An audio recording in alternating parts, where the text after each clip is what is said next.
전국의 목회자 성도 여러분 안녕하십니까? 김동찬 목사입니다.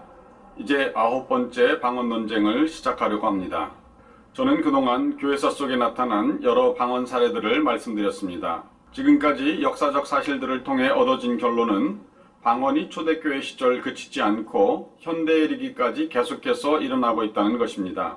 때때로 시대에 따라 방언이 비판받거나 부정되어진 적은 있었지만 방언이 그친 적은 한 번도 없었고 방언은 각 시대마다 계속적으로 일어났습니다. 그리고 방언과 함께 일어난 놀라운 부흥과 복음 전파는 지난 100년 사이 기독교계의 지형을 바꾸어 놓았습니다. 방언과 관련하여 지난 세기 전 세계의 교회들의 충격을 준 한 가지 사건은 아마도 1995년에 하비 콕스가 출간한 오순절 운동에 관한 저서인 하늘로부터 임한 불일 것입니다. 하비 콕스는 세계적으로 유명한 학자로 하버드 대학에서 철학 박사 학위를 받고 1965년 이후 하버드 신학대학교에서 종교학을 가르쳤습니다. 그의 책 세속도시는 전 세계 14개국 언어로 100만 부 이상이 판매되었고 독일 마부르크 대학이 선정한 20세기 가장 영향력 있는 개신교 신학 서적으로 선정되었습니다. 콕스는 세속도시에서 미래사회에 일어날 여러가지 현상 중의 하나로 종교의 종말을 꼽았습니다. 하지만 그는 30년이 지난 후 오순절 운동과 은사주의 운동을 통해 전 세계적으로 부흥하는 기독교의 모습을 보고는 생각이 바뀝니다. 특히 콕스는 1901년 불과 40명으로 시작한 근대 성령 운동이 2000년에 이르자 5억 5천만 명으로 증가한 것을 보고 큰 충격을 받았습니다. 마침내 그가 오순절 운동을 연구하고 내린 결론은 미래 기독교의 운명은 방언을 비롯한 성령의 여러 은사들과 능력에 의지하는 오순절 운동과 은사주의 운동에 달렸다는 것입니다. 이러한 내용을 담아 쓴 책이 바로 하늘로부터 임한 불입니다. 콕스는 이 책에 오순절 영성의 융성과 21세기 종교의 변화라는 두 제목을 달아 오순절 운동이 미래의 기독교에 얼마만큼 큰 영향력을 미칠 수 있는지를 강조하였습니다. 콕스는 방언을 포함한 성령의 은사들에서 기독교의 판도를 바꿔놓을 수 있는 강력한 능력을 발견한 것입니다. 그럼에도 은사중지론자들은 성령의 은사들을 부정하여 이는 사기극이며 역사적 근거가 없는 마귀의 속임수라고 주장합니다. 그리고 오순절날 일어난 배우지 않은 외국어 방언은 초대교회 때 완전히 끝나 더 이상 찾아볼 수 없다고 주장합니다.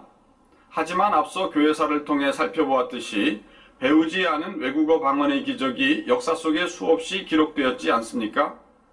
흥미로운 것은 사도행전 2장에 나오는 배우지 않은 외국어 방언과 고린도전서 12장과 14장에서 나오는 영의 기도 방언이 한 사람에게서 교차되어 나오는 것을 찾아볼 수 있습니다. 대표적인 사람이 미국의 데이브 로버슨 목사입니다. 그는 보통은 이해되지 않는 영의 기도 형태의 방언으로 기도했습니다. 그러나 배우지 않은 외국어 방언도 19차례나 경험하였습니다. 그리고 우리에게 이해되지 않는 방언이라고 해서 그 방언이 아무런 의미를 담지 못하는 것이 아닙니다.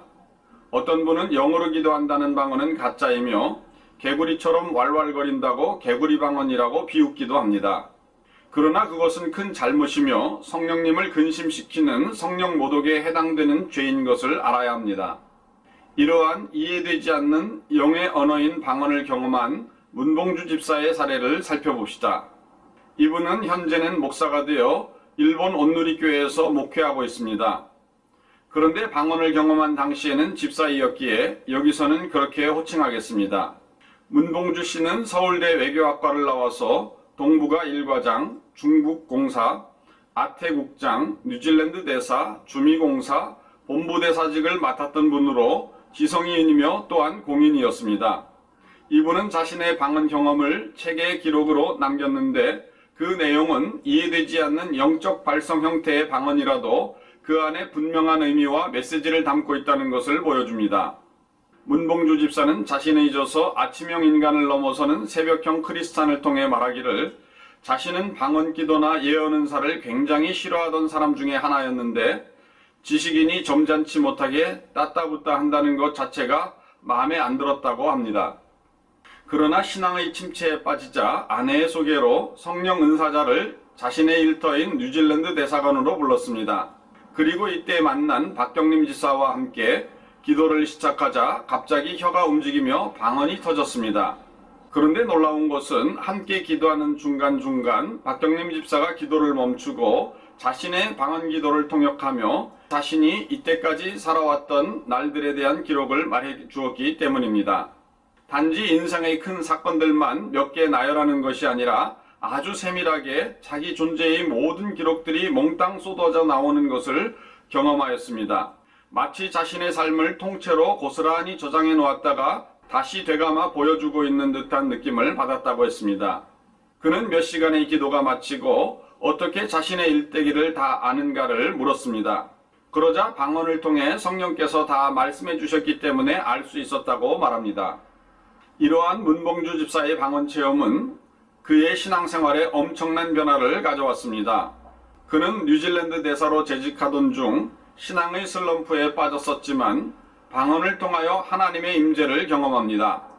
그리고 이를 통해 영적인 침체를 극복하고 심령의 부흥을 맛보았습니다. 그가 경험한 이해되지 않는 방언은 단순한 의미 없는 중얼거림이 아니었습니다.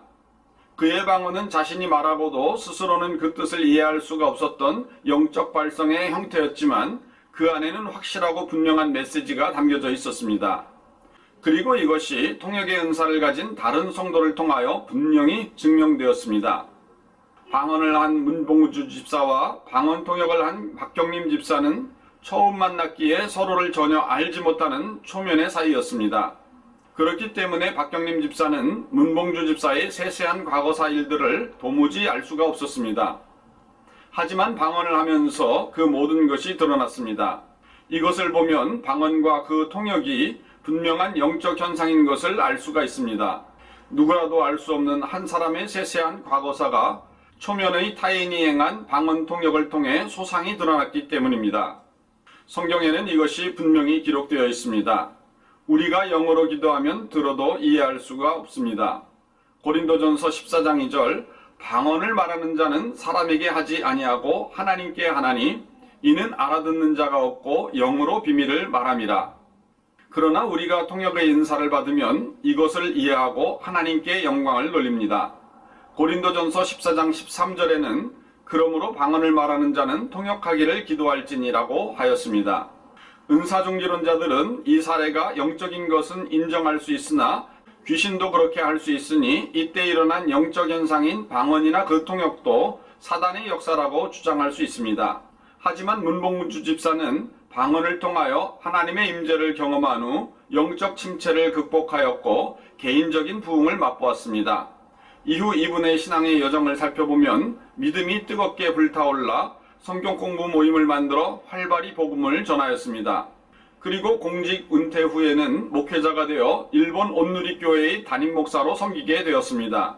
만일 귀신이 그랬다면 왜 방언을 통하여 한 사람을 회개하게 만들고 뜨거운 열정을 주어 더 열심히 믿게 하고 나아가 수많은 사람들을 복음으로 이끄는 목회자로 헌신하게 하였을까요? 물론 귀신도 잠시 사람을 속일 수는 있습니다.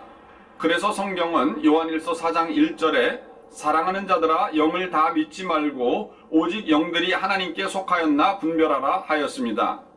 하지만 악령의 속임수는 잠시 동안 그의 사악한 목적을 이루기 위한 기만을 행할 때 사용할 뿐입니다. 따라서 귀신은 사람에게 회개나 영적 성장, 영혼의 구원을 이루게 하는 등 하나님의 사역을 이롭게 하는 일은 할 수가 없습니다.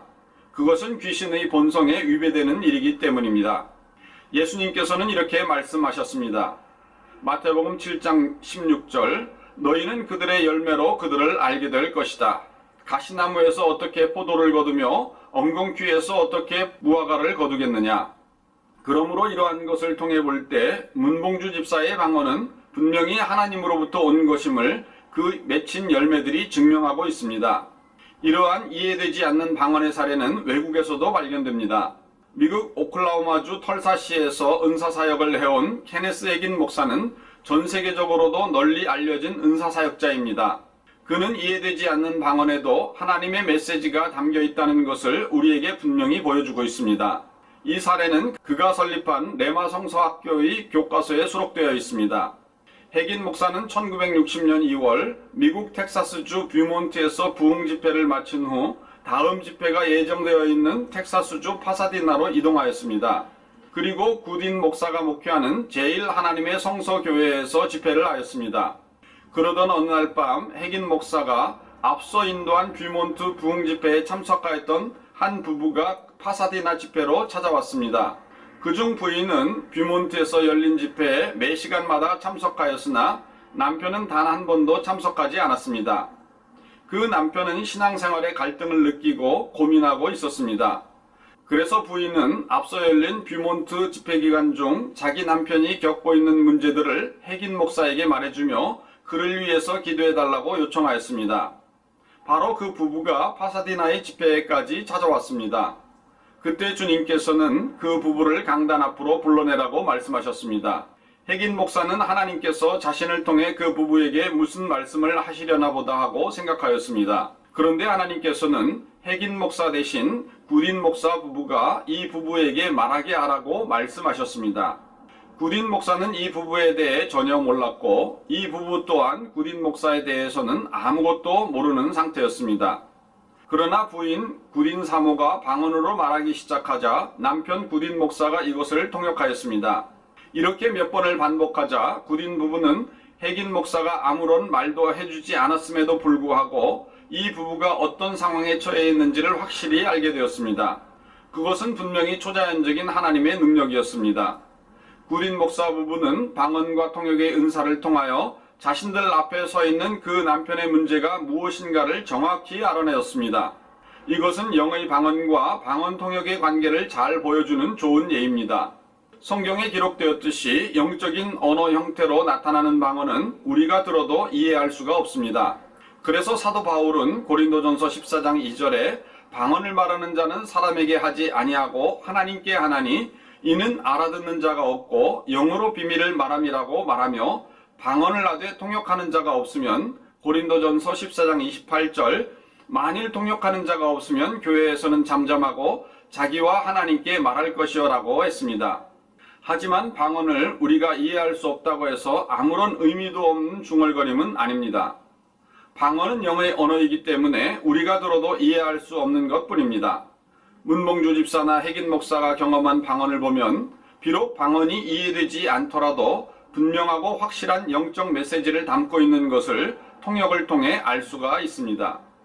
은사중지론자들은 방언이 초대교회 시절 신약 성경이 완성되기 전에 임시적으로 주셨던 한시적인 은사라고 주장합니다.